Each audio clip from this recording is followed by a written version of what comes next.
there's also going to be a lot more people that are online and going to the online dating sites. So it's not going to be uncommon for somebody to say, I'm on this dating site or that dating site. Whereas sometimes when you start getting out into more rural areas, there aren't as many people, and so obviously there's not going to be as many people online.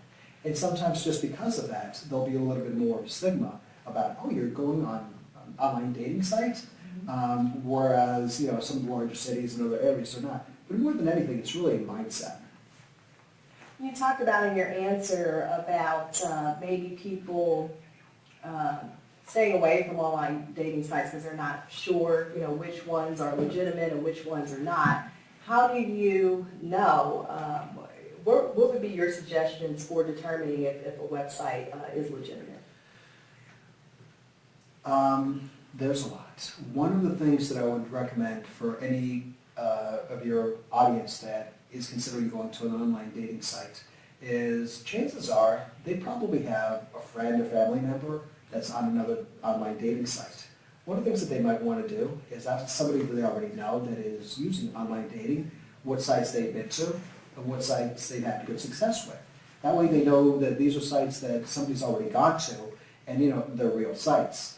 One of the things that I would caution about is you unfortunately will find scams online, and you will find some sites that pretend to be one thing, but in essence they're just trying to scam people for a credit card number or other information that they're going to put to bad use. If somebody's going to an online dating site and it seems as if they're asking too many personal questions or too many financial questions, I would be a little weary about that. When a consumer goes to one of the online dating sites, if they're going to enter a credit card number or provide some very personal information, usually on the upper part of the toolbar, you'll be able to see the URL. Most legitimate online dating sites use secure servers that allows the consumer to know that the transaction they're about to process is actually being processed in a secure manner.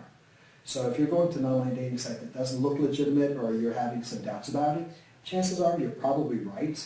And I would advise your audience to use certain caution as to the amount of information they're giving, especially if they don't feel that something's right. So you heard that, Relationships360 viewers. Make sure that the website is secure before you go out there, and just follow the tips that Leon is giving us before you spend your hard-earned paycheck. Save you a lot of time and money when you're dating online. So Leon, going back to the legitimacy thing, once our Relationships360 viewers have determined that a site is legitimate, how can they increase their chances of success in landing a relationship online? One of the things that I would advise someone to do is when they are starting to go to an online dating site, even before they go to the online dating site, I would say take a little piece of paper and kind of ask yourself, what do I really want? You would know as a woman, when you're going to go meet a man, what qualities you're interested in. These are the must-haves the guy must have. These are the things that I would like. Look at your must-haves and look at the things that you want. And as you're filling out a profile, there's usually a section in there where it says, this is what I'm looking for. You don't have to put your entire life story about it and say who your kindergarten teachers were.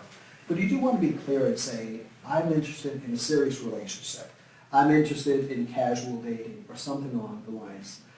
Too often people put information there that isn't very accurate, and it might get them more of a response. But then at the end, they find that they've really wasted their time because they've been misleading themselves and the other people that are reading the profiles. And at the end, it doesn't really do anyone any good. So one of the things I would say is really know what it is that you want out of a relationship, what you're looking for, be clear about it, but also be honest with yourself and with the information that you're putting on there about what you're looking for. How many people would you estimate, or what percentage would you say are actually successful at finding love online? I think that's a hard question to ask, or to answer, I should say. Unfortunately, you'll have different dating sites that some will say, we've married 10,000 people have gotten married because of us.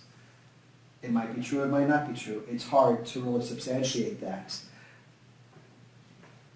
So to answer your question, I don't really know how many people, but your chances of meeting someone online increase with the quality of the people that you're looking to attract. So I'm not sure if that really answers your question.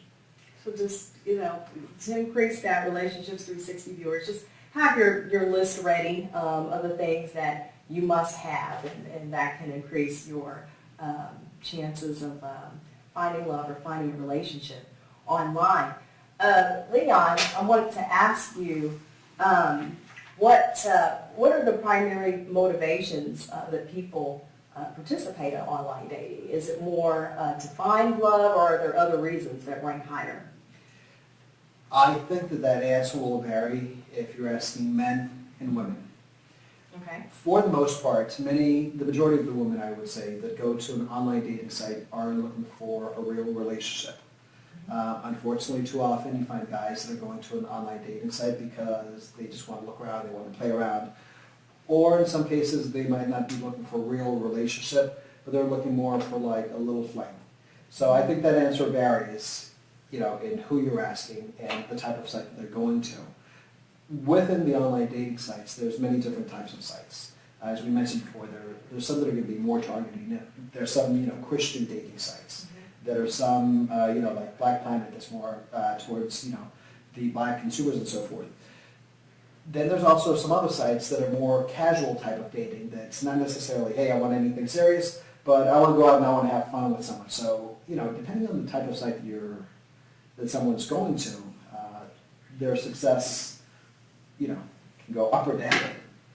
How can our Relationships 360 viewers avoid some of the bad behaviors that are occurring online? As you mentioned, you might have married people that are posing, as single, and they're out to, maybe have an affair, that sort of thing, with unsuspecting, people online that are vulnerable, they're desperate, they want to be in a relationship.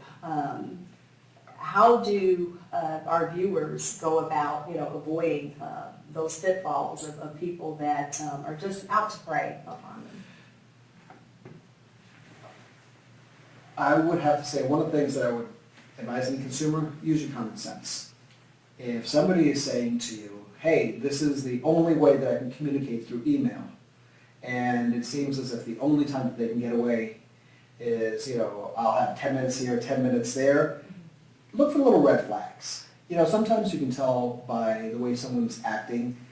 There's just little signals and little red flags that start coming up, and you say to yourself, I wonder why they're doing this. Somebody who's single wouldn't necessarily be acting in this kind of manner. So I would say, use your intuition, use your instinct, use your gut. If you see little red flags popping up and saying, this behavior doesn't really look like what I would expect a single person to be doing, question it. And go with your gut instinct. Very often you're going to be right about that. What